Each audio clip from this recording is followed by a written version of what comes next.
Legend of Total War here, and today we've got a rating your one-man doomstack covering Settra the Imperishable, going up against the High Elves here. They've got about 2 full stacks of fairly high tier units, the biggest concern being the single entity monsters. All these dragons and phoenixes is definitely going to be a concern, because we're on a chariot mount, which is notorious for being really good against infantry, but terrible against large creatures, especially single entities. But we'll see how we go. So in terms of his equipment, he's got the Armor of Eternity, which provides him with regeneration, a little bit of ward save. So it would have been better if he could have gotten the defeat trait of Isabella. It is possible to get it in Immortal Empires if you allow for the Vampire count Endgame Crisis and you wipe out Sylvania before the Endgame Crisis shows up. Isabella actually comes back as a Lord, allowing you to get her trait. It would be better to get that trait and then get the Armor of Destiny. It's only a small nitpick. It's also really tedious to even try and do that, so that's fine. The Amulet of Far Star, extra ward save 16%, that's really good. And we've got the Crown of Nehekara here for 15% physical resistance. Now he's also got the Sword of Cain Dominating, which if you want to make Settra a one-man doomstack, you kind of need it. In terms of the campaign penalties on it, it's not that bad when you're playing as Khemri, since you don't have to worry about upkeep costs. The public order penalty is probably the biggest concern, and the penalty to relations with all factions can be mitigated by recruiting trustworthy generals, and heroes will mitigate that with 8 of those characters, I think. Anyway, let's jump in here and see how Settra performs. Now, Settra is a spellcaster, so he does sort of have that ability to be a one-man doomstack, but I never really thought of him as being a particularly good one-man doomstack, even with the Sword of Cain. Because for one thing, when you're playing as the Tomb Kings, there's really no reason to ever roll around with one Lord without an army, since they have no upkeep. Even if you want to just throw skeleton spears in there, it's still better than nothing, with a few exceptions. But I think this is more a case of just seeing what he can do, rather than saying, oh, this is definitely optimal. There's no way it'll ever be optimal. No way. But we'll see. Settra's definitely one of my favorite characters, so seeing what he can do here will be interesting. Let's jump in there and just see how he performs. So he's really quick because he's got that Banner of Swiftness.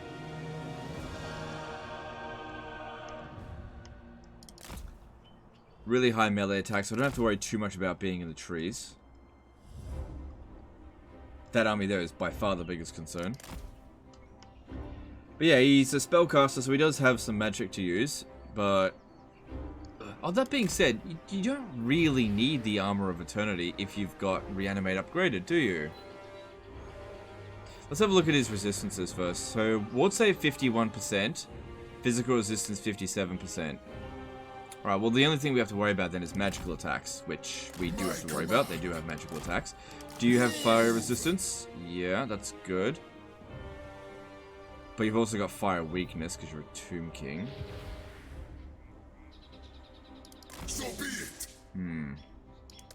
Just thinking Carrie could have done this better. Yeah, I think maybe Armor of Destiny should have been fine, because this heals pretty damn well. Got some army abilities here, which I'm not going to use. Alright, let's go straight for this over here and see how it goes. Yeah, I'm wondering if maybe in this instance here we might have been better on foot. Especially against a missile-focused army. I mean, I know we've got 90% resistance against it, but it's even better if they can't shoot us at all. And Chariot of the Gods is definitely a good mount for killing infantry, no doubt about that. You want to try to keep it moving as much as possible.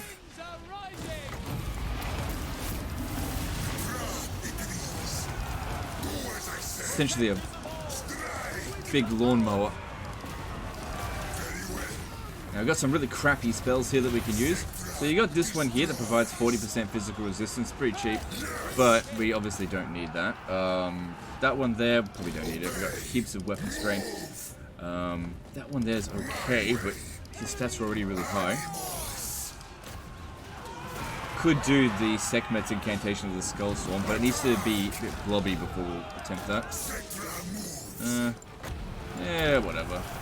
He's got plenty of magic.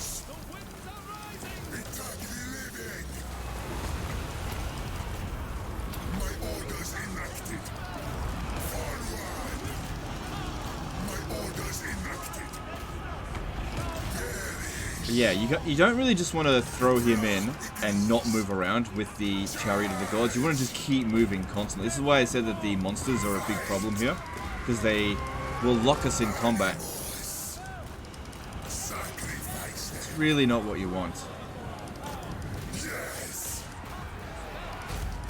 I mean, when they do crap like that, that's not so bad. Okay, it looks like we're about to get pinned down, but push him out of the way. So damage done so far, pretty okay. Like I said, I'm not going to use the army abilities because that's not Settra. It's a right that's been done. Alright, we're going to have to stand and fight, I think, here. At least we've managed to get the archers to stop shooting.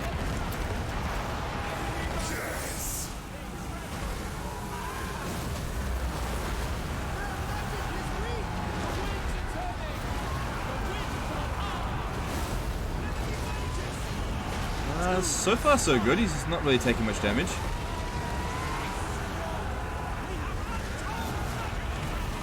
And he's landing hits, yep.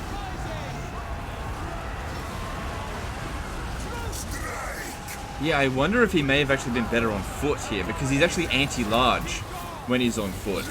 And you can use this as anti-infantry, that's not a problem.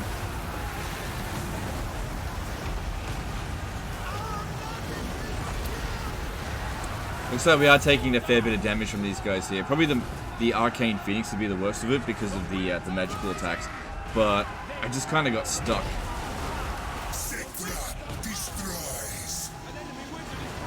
I could pop this down here for a debuff. Just to try to slow down their damage dealing on him. Could also overcast this. Not the best overcasted.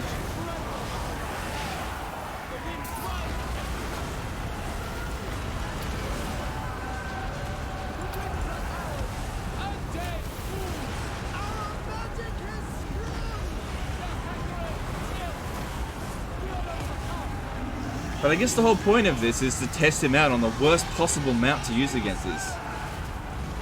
Because yeah, I reckon he would have been better on foot. Because they wouldn't have been able to hit him as often, and he's anti-large, so he'd hit them really easily. Whereas right now he's anti-infantry. Their infantry don't stand a chance against him, regardless of what mount he's on. And here's the problem, we're hitting all of them a little bit at a time, where we need to kill some of them.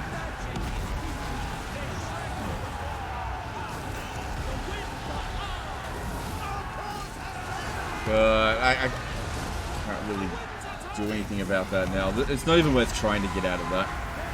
He's completely locked in. We were never going to be able to outrun them either. I'm just going to keep trying to... No, I'll keep using this. We've still got plenty of regen, and he is unbreakable. Hang on, I might be able to squeeze out of that. They kind of pushed him out. This will just give us a chance to regen. Yeah. Come on, get out. There we go. So it definitely would be better if we could sort of like duel these dragons one at a time. Because like we've done a good amount of damage to them. Like, as a group. But I need to kill them individually. They're causing me problems. So I'm going to get away from the infantry here. And just try to fight these dragons one-on-one. Without the infantry bothering him.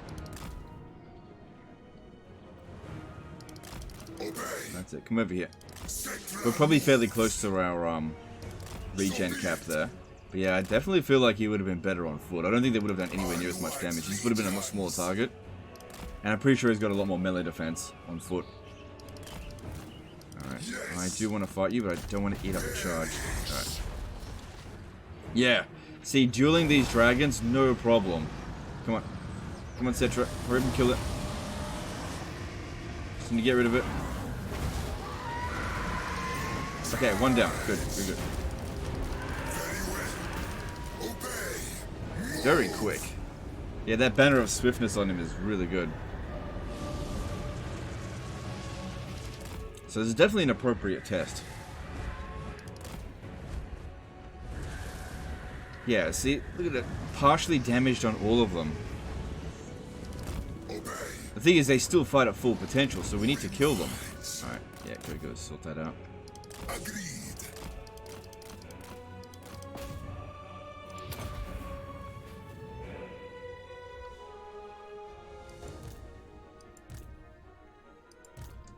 Alright, seems like the AI is getting a little bit skittish. They don't really want to just charge at us constantly now, so they're spread out. That's not necessarily a bad thing. Don't bother about them. These are the ones here that we need to focus on.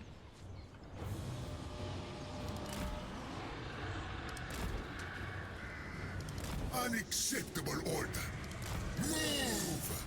Alright, just need them to land. Okay, they don't want to land anymore. That's interesting. This is well. Legions forward. Come on, dragons. One of you come down here. Okay, that's fine. We should be able to take on the Phoenix, although we do have flaming attacks, so that's not good.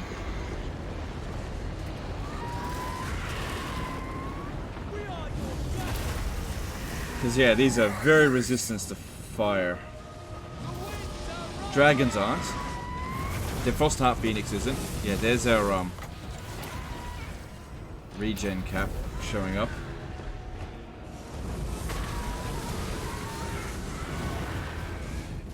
Okay, good. That's a fin. Even with the fire resistance, we're still sort of getting through it. Then again, doesn't I can't remember if one of these items actually reduces fire resistance nearby.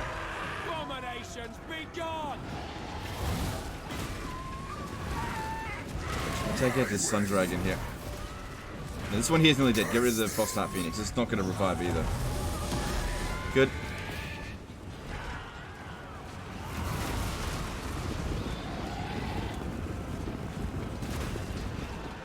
Also ready to pop this down. But that's not an amazing target there, but whatever. Okay, most of the single entities are gone now. These dragon princes? Yeah, okay, that's fine. Trying to focus on these single entities first. This is what I should have done in the first place.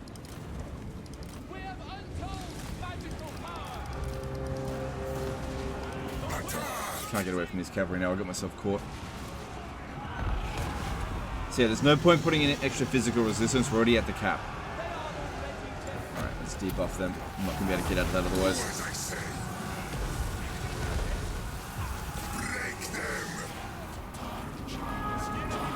Seems like he's got really decent reach. The unit doesn't have to be too close to him in order for him to even be able to make a hit. But even with 1.3 thousand damage, he doesn't seem to be hitting them that hard. Settra the imperishable. A lot of it is armor piercing though. Over 1,000 damage. Good. Dragon down. Just trying to avoid that getting charged, but yeah, I can. I take it, Star Dragon. Destroys. Yes.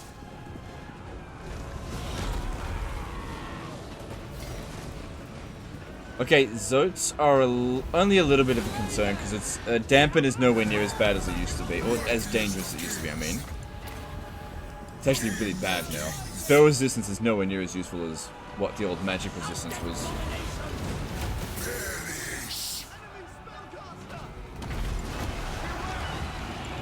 Okay, infantry have arrived, but since the dragons are basically dealt with now, that should be fine.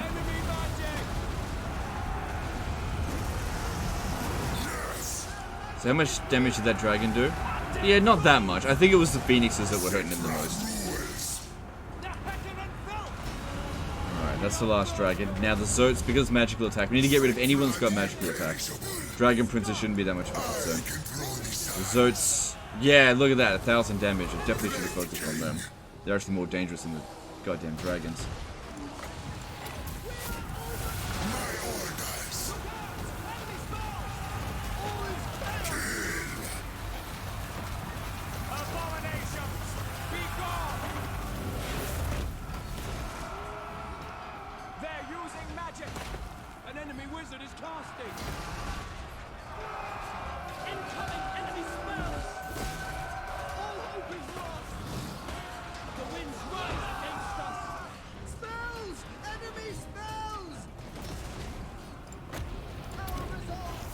reckon the army losses is going to trigger with this spell.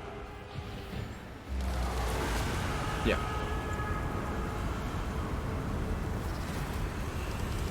Alright, so 184,000 damage, killing a lot of single entity monsters, which he shouldn't have been able to be. Oh, hang on, he does have some bonus versus large.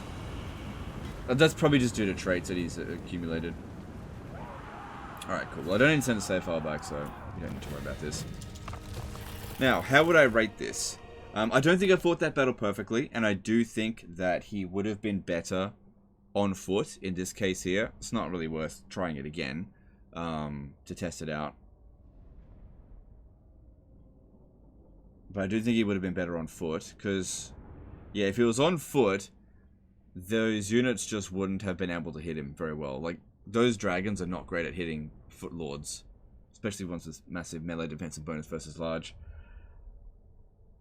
He would have had lower amounts of health, and I wouldn't have been able to just run away whenever I felt like it, like I did. But that being said, the fact that he is on a chariot and was still able to take out every single of the single entity monsters without too much difficulty, I might add. Yeah, every single one of them got killed. That's pretty good. That's pretty good. So in terms of how many Malice Darkblades is it? Alright, let's have a think. How many Malice Darkblades is Settra worth? I do think that we didn't need the Armor of Eternity. I think we definitely could have swapped that out for a... Oh, you're stealing heroes, are you? Swapped it out for the Armor of Destiny. That would have given you 5% extra ward save. Your physical resistance is already maxed out, because you've still got regen through this ability, which one? This one here. And that provides quite a lot. Now, just out of curiosity, how much health would you have if you were on foot? So 9688. If you were on foot, you'd lose a fair bit of health. Yeah. But your melee defense goes up, and your bonus versus large goes up as well. And also your size goes down. So it's just so much harder for all those entities to hit you. Yeah. So his melee attack actually went up as well. Right. But yeah, that speed is not good for getting away. But typically speaking, one-man doomstacks that have access to damage-dealing spells don't really need to escape from combat. They can sit there and stand and fight. And Settra is definitely one of those characters that can do that. You know, he's got an okay debuff spell, and he's got that Skull Storm, which is decent in a blob, which is what's called. So I do think that the in that particular case, it's better on foot. Okay, now, it might have even been better on the Cambrian War Sphinx as well, but whatever. How many Malice Darkblades is he worth? We've got to keep in mind, he's pretty good anti-infantry, and he's also pretty good single entity killer. He's never going to be as good as Malice Darkblade as a one-man doomstack, because he doesn't have 2 pools of health, and Malice Darkblade will probably still beat him in a duel. But I think it's relatively close in terms of a duel with him, because Settra can debuff him with that spell, but yeah, he'll just be outlasted because of Tarkan as well. So I'd say that that Settra probably is about 0.82 Malice Darkblade on the one-man doomstack scale. He can take out any amount of infantry-based armies. They were doing nothing to him. He didn't have maximum ward save, so that was a bit of a concern. Missile units didn't seem to be that much of a concern. They were very easy to get into a blob. So yeah, any amounts of infantry wouldn't be a problem. Single entity monsters that have magical attacks, those are probably going to be the biggest concern. And then just dueling other lords, I think. And that's where Malice Darkblades kind of got him beat. And typically speaking, that's where most one-man doomstacks are going to falter, because that's the trickiest thing for most lords to be actually good at dealing with. You know, the most difficult enemy in the game to deal with. Single entity monsters that dish out magical attack. Phoenixes.